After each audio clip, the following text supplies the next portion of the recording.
गुरुवार को देवगुरु बृहस्पति की पूजा एवं व्रत किया जाता है।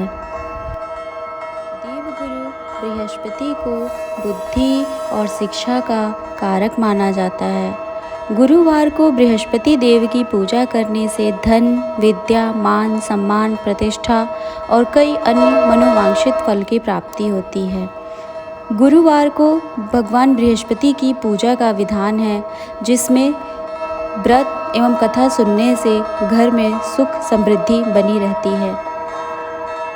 गुरुवार के व्रत के दिन हमें पीले वस्त्र धारण करना चाहिए तथा पीले भोजन ग्रहण करना चाहिए तथा केले के जड़ की विधि विधान से पूजा करनी चाहिए।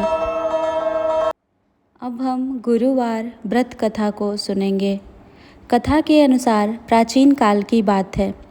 किसी राज्य में एक बड़ा प्रतापी और दानी राजा राज करता था। वो हर गुरुवार को व्रत रखकर दीन दुखियों की मदद करके पुण्य प्राप्त करता था। परंतु ये बात उसकी रानी को अच्छी नहीं लगती थी। वह न तो व्रत करती थी, न ही दान पुण्य में विश्वास रखती थी।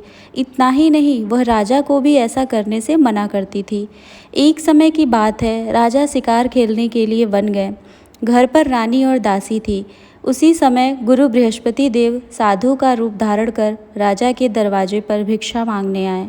साधु ने जब रानी से भिक्षा मांगी तो वह कहने लगी, हे साधु महाराज, मैं इस दान और पुण्य से तंग आ गई हूँ। आप कोई ऐसा उपाय बताएं जिससे कि सारा धन नष्ट हो जाए और मैं आराम से रह सकूँ। इतना सुनकर बृहस्पति देव ने कहा, हे देवी, तुम बड़ी विचित्र हो। संतान और धन से कोई दुखी होता है? अगर धन अधिक है तो इसे शुभ कार्यों में लगाओ। कुंवारी कन्याओं का विवाह करो, विद्यालय और बाग बगीचे लगाओ, जिससे तुम्हारे दोनों लोग सुधरेंगे। परंतु साधु की इन बातों से रानी को खुशी नहीं हुई। उन्होंने कहा, मुझे धन की आवश्यकता नहीं है जिसे मैं दान दूँ और जिसे संभालने में मेरा सारा समय नष्ट हो। तब साधु ने कहा, अगर तुम्हारी ऐसी इच्छा है तो मैं जैसा बताता हूँ वैसा तुम करो। गुरुवार के दिन तुम अपने घर को गोबर से लीपना, अपने बालों को पीली मिट्टी से धोना, राजा से हजामत बनाने को कहना, भोजन में मांस मदिरा का प्रयोग करना, कपड़े धोबी को धुलने के लिए देना। इस प्रकार 7 बृहस्पति करने से तुम्हारा समस्त धन नष्ट हो जाएगा। इतना कहकर साधु के रूप में बृहस्पति देव अंतर ध्यान हो गए। साधु के अनुसार कई बातों को पूरा करते हुए रानी को केवल 3 बृहस्पति ही बीते थे कि उसकी समस्त धन संपत्ति नष्ट हो गई। भोजन के लिए राजा का परिवार तरसने लगा। तब एक दिन राजा ने रानी से बोला, हे रानी, तुम यहीं रहो, मैं दूसरे देश को जाता हूँ, क्योंकि यहाँ पर सभी लोग मुझे जानते हैं, इसलिए मैं यहाँ पर कोई छोटा कार्य नहीं कर सकता। ऐसा कहकर राजा दूसरे देश चला गया। वह जंगल से लकड़ी काट कर लाता और शहर में बेचता। इस तरह वह अपना जीवन व्यतीत करने लगा। इधर राजा के परदेश जाते ही रानी और दासी दुखी रहने लगे। एक बार जब रानी और दासी को 7 दिन तक बिना भोजन के रहना पड़ा तो रानी ने अपनी दासी से कहा, हे दासी, पास के ही नगरी में मेरी बहन रहती है, वह बड़ी धनवान है, तू उसके पास जा और कुछ ले आ ताकि थोड़ी बहुत गुजर बसर हो जाए। दासी रानी की बहन के पास गई। उस दिन गुरुवार था। रानी की बहन उस समय बृहस्पति व्रत की कथा सुन रही थी। दासी ने रानी की बहन को अपनी रानी का संदेश दिया, लेकिन रानी की बड़ी बहन ने कोई उत्तर नहीं दिया। जब दासी को रानी की बड़ी बहन से कोई उत्तर नहीं मिला तो वह दुखी हुई और उसे क्रोध भी आया। दासी ने वापस आकर रानी को सारी बात बता दी। ये सुनकर रानी ने अपने भाग्य को कोसा।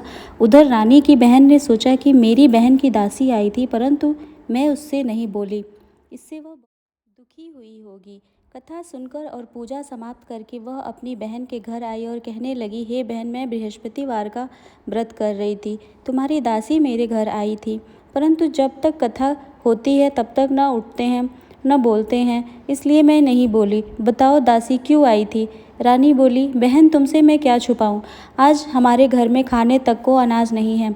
ऐसा कहते कहते रानी की आंखें भर आईं। उसने दासी समेत पिछले 7 दिनों से भूखे रहने की पूरी बात बहन को बता दी। रानी की बहन बोली, देखो बहन, भगवान बृहस्पति सबकी मनोकामना को पूर्ण करते हैं। देखो, शायद तुम्हारे घर में अनाज रखा हो। पहले तो रानी को विश्वास नहीं हुआ, पर बहन के आग्रह करने पर उसने अपनी दासी को अंदर भेजा तो सचमुच अनाज से भरा एक घड़ा मिल गया। यह देखकर दासी को बड़ी हैरानी हुई। दासी रानी से कहने लगी, हे रानी, जब हमको भोजन नहीं मिलता तो हम व्रत ही तो करते हैं, इसलिए क्यों न इससे व्रत और कथा की विधि पूछ ली जाए ताकि हम भी व्रत कर सके। तब रानी ने अपनी बहन से बृहस्पति व्रत के बारे में पूछा। उसकी बहन ने बताया, बृहस्पति के व्रत में चने की दाल और मुनक्का केले की जड़ में समर्पित करें और दीपक जलाएं, व्रत कथा सुने तथा पीला भोजन ही करें, इससे बृहस्पति और भगवान विष्णु प्रसन्न होते हैं। व्रत और पूजा की विधि बताकर रानी की बहन अपने घर को लौट आई। 7 दिन के बाद जब गुरुवार आया तो रानी और दासी ने व्रत रखा। वह गुड़साल में जाकर चना और गुड़ लेकर आईं, फिर उससे केले की जड़ तथा विष्णु भगवान की पूजा की। अब पीला भोजन की चिंता को लेकर दोनों दुखी हुईं। चूँकि उन्होंने व्रत रखा था, इसलिए बृहस्पति देव उनसे प्रसन्न थे। वह एक साधारण व्यक्ति का रूप धारण कर 2 थालों में पीला भोजन दासी को दे गए। भोजन पाकर दासी प्रसन्न हुई और फिर रानी के साथ मिलकर भोजन ग्रहण किया। उसके बाद वह सभी गुरुवार को व्रत और पूजा करने लगे। बृहस्पति देव की कृपा से उनके पास फिर से धन संपत्ति आ गई, परंतु रानी फिर से पहले की तरह आलस्य करने लगी। तब दासी बोली, देखो रानी, तुम पहले भी इसी प्रकार का आलस्य करती थी।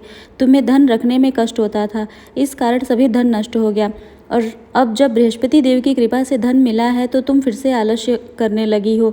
रानी को समझाते हुए दासी कहती है कि बड़ी मुसीबतों के बाद हमने ये धन पाया है, इसलिए हमें दान पुण्य करना चाहिए, भूखों को भोजन कराना चाहिए और धन को शुभ कार्यों में खर्च करना चाहिए। इससे यश बढ़ेगा, स्वर्ग की प्राप्ति होगी और पितृ प्रसन्न होंगे।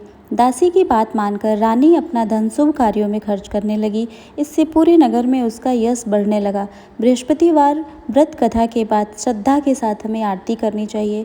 इसके बाद प्रसाद बांटकर उसे ग्रहण करना चाहिए।